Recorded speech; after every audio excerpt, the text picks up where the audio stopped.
What is up, Rad Potential YouTube? Welcome to today's video. This is by far the best part, the part I like the most about assembling whole cars. It's the parts that you guys don't even think of when you build cars that make the most difference. Got the front end started to come back together. Literally adding just these bumper guards makes this thing look so much nicer, and I can't wait to put the marker lights on, the turn signals, get the headlight trim and stuff all dressed up. But most importantly, on an RX7, you can see that I've got my stainless steel trim all stripped and cleaned, ready for some fresh trim black. This is by far my favorite part, seeing this transform on a car. You go buy one of these cars used and the black paint's normally like faded, or it's been spray painted, or they've stripped all the paint off and left these just polished stainless. Right here, I've got these prepped, ready for paint, just taped on to make sure that I had all of them, and you can kind of see I've got a couple dents in a couple of them that I tried to hammer out, and didn't really make them worse, but it's old stainless trim. I'm not going to go remove it from another car. We're just going to use what I've got. So the prep on these, we're going to paint these black. We also are going to paint the tops of the doors black. That's how they are from the factory. Okay. What I did to prep these, I like to just use, this is stainless, I like to just use straight up brake clean and a Scotch-Brite pad. Get all of the old paint. Sometimes it's more like a plastic coating where you can chip it off, but get all of that off. The inside, the outside, clean the bottom of them as best you can. You usually get a lot of dirt and stuff up in here. And you can do this on the car as well, guys. If you pull these off, you are going to need to buy new clips in order to put all this back on. You will break just about every single one of these clips taking these off and on. And I can kind of show you here at the top how these clips work. So there's little rivets that stick up here built into the body. The clips slide down onto them, which I'll get some and show you, and then these trim pieces clip onto that. We're going to be using SEM trim black. This stuff has just been scuffed down with a Scotch-Brite pad, which is like approximately 360 grit sandpaper or so. Scotch-Brite pads work really good once you get the coating off. We're going to get all this stuff painted up in my fancy paint booth right here, this lovely cardboard box. We'll set it outside the door and get some light coats laid down. Wipe all of it off with wax and grease remover before you paint it, and then you're ready to go. These door tops, I'm going to have to mask off a lot of this, get the door opened, and I've put new rubber seals in everything, aside from the window tracks, which were in really good shape. So this has new door seals, which I'm honestly not stoked about these door seals I bought.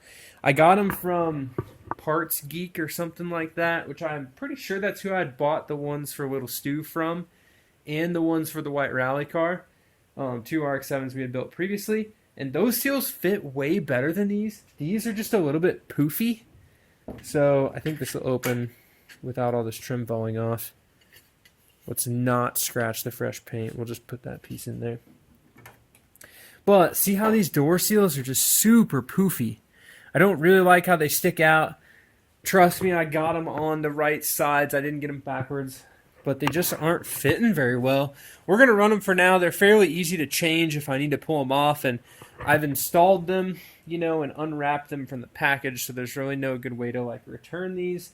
And if this is the cross section that this company is using to make these door seals, which I don't remember the brand, then I wouldn't really want to just like return these for a different one. I'd want to return them and get my money back and then go buy the product from a different company, because I don't like how this is fitting. So just be aware if you are ordering door seals and they come and they look super fat, that they're still going to work, but I really don't like how like this is hanging outside of the frame of the door. I would have rather had this, you know, stick down in there like that. So in looking at some of my other cars and pictures of Little Stu in the rally car, they didn't look like this. But amped as well. We'll get the trim painted and stuff here in a second. You get to see that transformation. I'll get all of it installed. I built my oil cooler brackets. Pretty hyped with where this is sitting up in here. So you can see it chilling. The lines come off the right side. This is a SA oil cooler. This is probably the original oil cooler to this car, if I had to guess. I whipped up some little flat stock brackets off of the sides, and I set the oil cooler towards the passenger side, which will give me more room to run the lines out the driver's side. I'm anticipating building a duct under the bumper that's going to seal to the bottom of the oil cooler and give like a little gap here, which I think will be pretty slick. It should look pretty race car in the future. The other thing is, and you saw, if you follow me on Instagram, you'd see on my Instagram story, I wasn't super stoked with how this front air dam fits. Some of the existing mounts that had been fabbed up previously, just like the nutserts were spinning and stuff was being weird. So if you've had any experience with those push button, like quick mounts, it's like a little circle and you push the release in the center, let me know in the comments, because I'm thinking about getting some of those for like these back corners, and then I might order some quarter turn fasteners for up in here, and I may just do all of it in quarter turn fasteners because we've used those before on our like high school roadster car. We had those for the whole body and it worked really nice, and I like that they're spring loaded like self-ejecting ones, and they're all internalized to the thing so you don't lose them or have to like find the actual quarter turn screws. So it'd be a sad day to go in here and have to drill some holes and modify all this freshly painted steel and plastic, but for the sake of having quarter turns, this thing is going to get driven, it is going to get ran hard on the track, and it is going to get rock chips. I don't think if we have to drill some extra holes in our paint, that's too big of a deal. So I'm thinking a quarter turn here and here, same on the other side, and then I might just do some sort of a stud that these holes in the air dam, it just slides onto that stud, and then the quarter turn holds it on, and these studs just keep this from drooping. There will be a splitter underneath this as well that's frame mounted eventually. So just trying to not have parts fly off, at 100 and some change mile an hour on the track. I cleaned up the rear bumper guards. We'll get all that put on. I've got the rear bumper trim fresh, all cleaned up, ready for that to go on. And then we'll get the taillights on it in this video.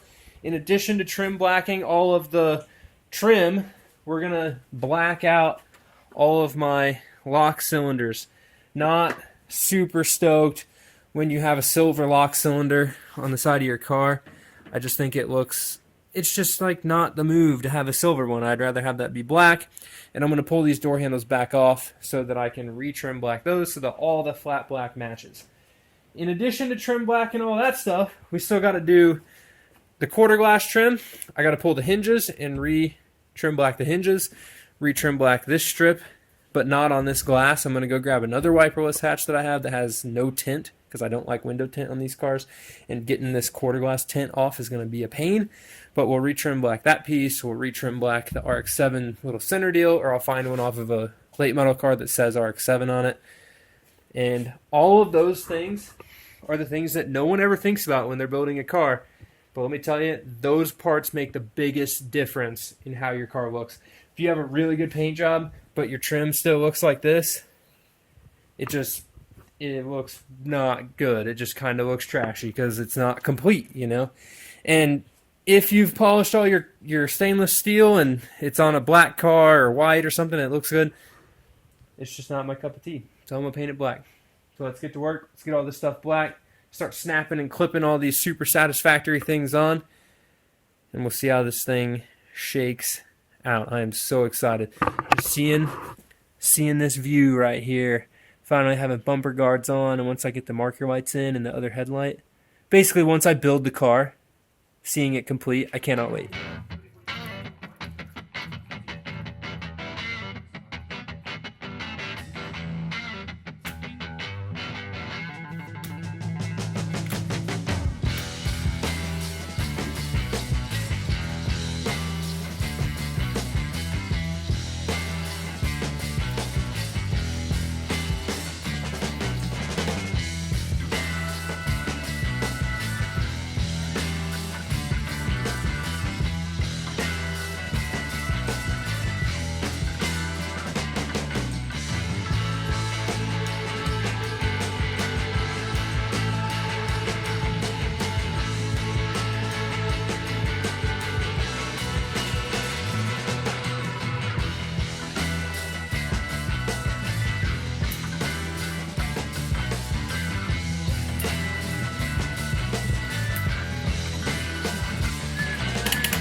Once you put that one on, That one's the hardest to get back off. So make sure that you're ready for the trim before you put that piece on. There's a little screw that goes in here. You put the bottom piece on, which you just saw. Top piece, or the A-pillar piece, goes on over top of that. You need to put your drip rails on. Then put your windshield top pieces on, because they latch into the drip rails and then cover the A-pillar rail. Looks sick.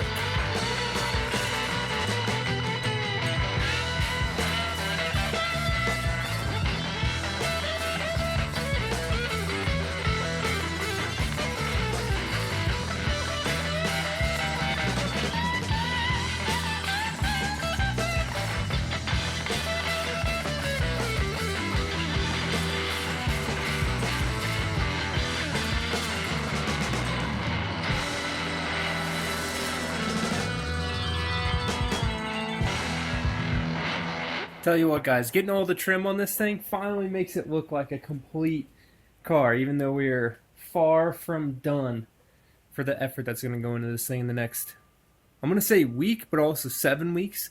My initial goal was to get this thing ready for a track day 5 days after you're seeing this video. I haven't even started it yet.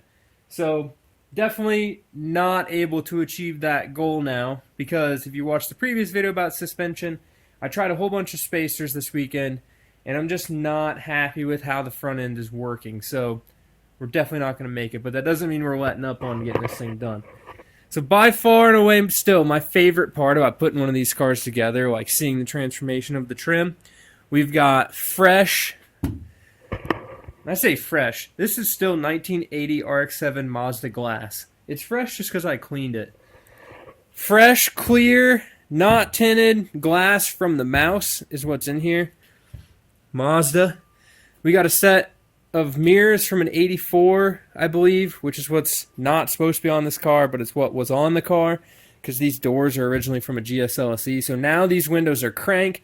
We've got all new seals in here, and it can be a little cumbersome to get your windows adjusted right, but let me show you a couple tricks if you are going to start changing glass or maybe your windows don't work that well. So when you install your crank window actuator, it's all these nice fancy looking bolts in here. This piece over here is what controls the sweep of the arm as it goes up. So tilting this adjusts kind of the angle of the window as it goes up and down, right? You'll pretty much just mount the front of this. Adjusting this doesn't help you that much. Now, if your window is getting crooked in the track, this bolt right here is actually the track mount, okay?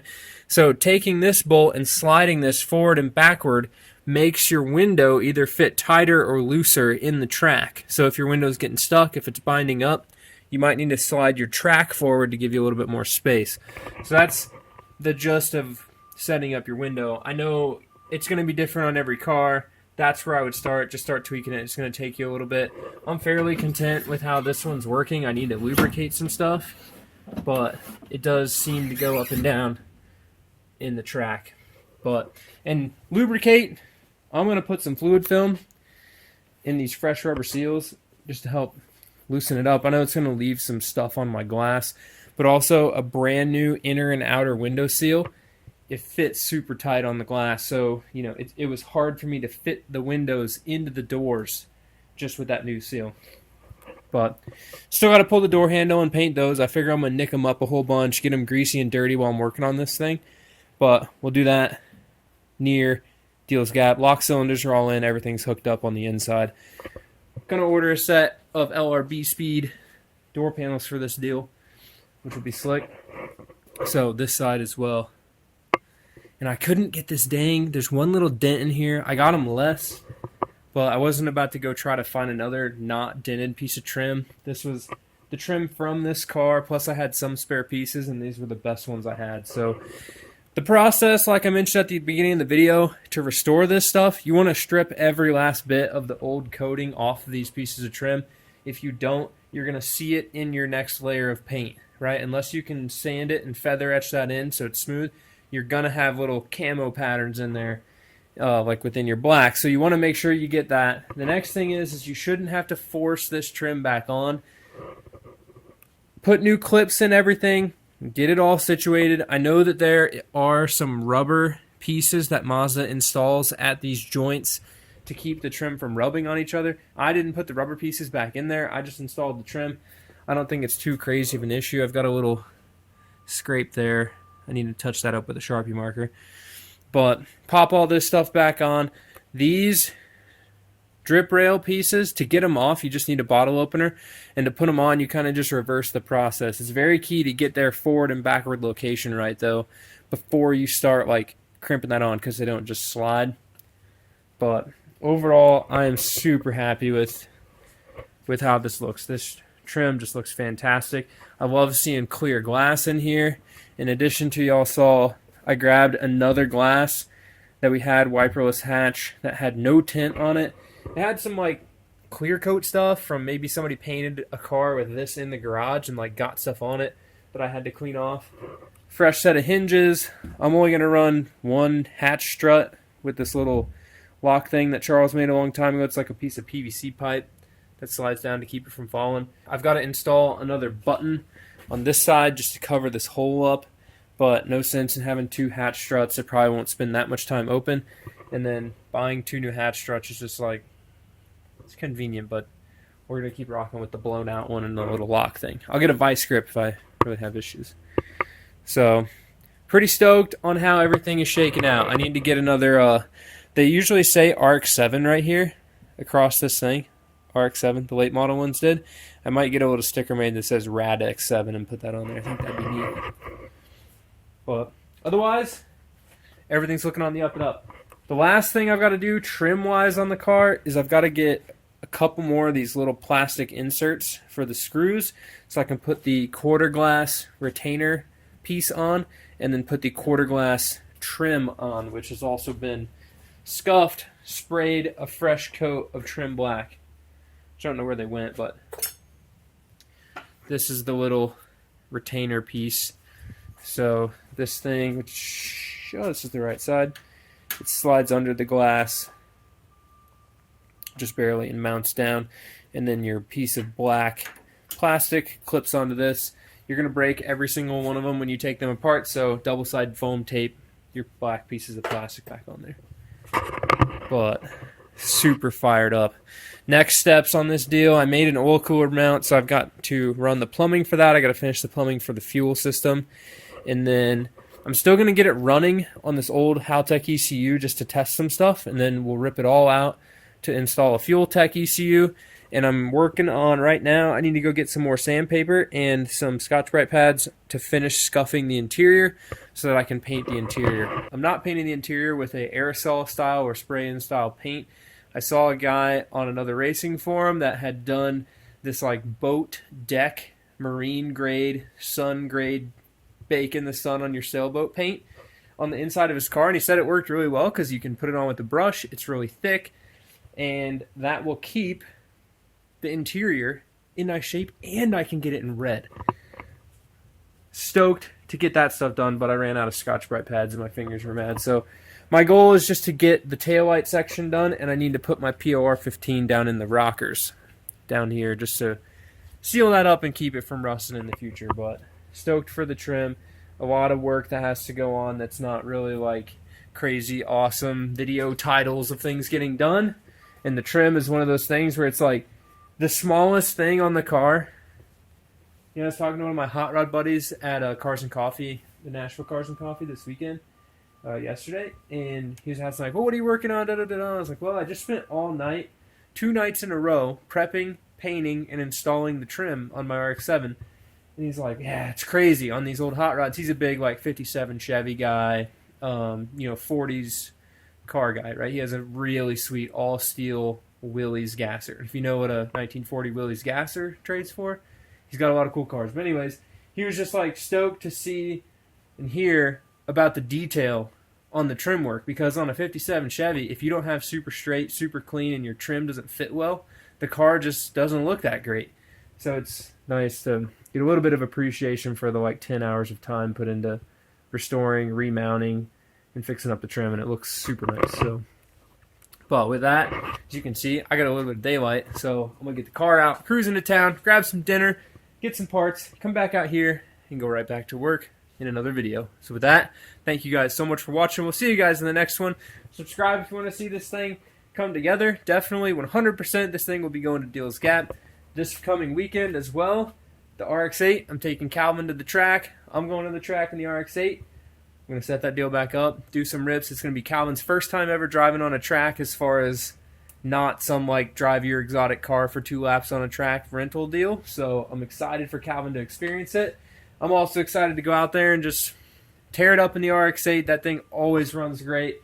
We're going to do plugs, oil change, slap the slicks on it, and it'll be ready to rip. So unfortunately, I'm kind of admitting defeat that the RADX7 isn't going to go to the same track day in 5 days, but hey, you know, setting goals means you have something to work towards, and you can't be mad if you don't meet your goals.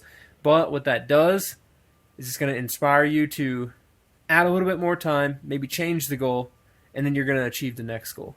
So, got to have a goal, otherwise your project car sits inside your shop for 20 years and never gets done. So, with that, thanks so much for watching. We'll see you guys in the next one. Keep it rad. Let's find the dog. Isn't it great walking out here? Finally. I mean, it's the weekend, so it's not like a weeknight after work kind of deal whenever it's been dark all the time. But you can see the rad ranch and all of its goodness. All my extra cars. Hey, there's the dog. Y'all see the dog? Coming flying up here past that rotary truck, my GSLC RX7 and my 1976 RX5 Cosmo. Look at that dog. What are you doing? What are you doing? Are you excited that it's daylight out here, huh? Are you excited that it's daylight? You mad my wheels don't fit? Yep. Are you stoked that we get to order some super sick wheels for this thing? Yeah? Me too. You hungry? You want to go eat? Let's go eat. Peace, guys.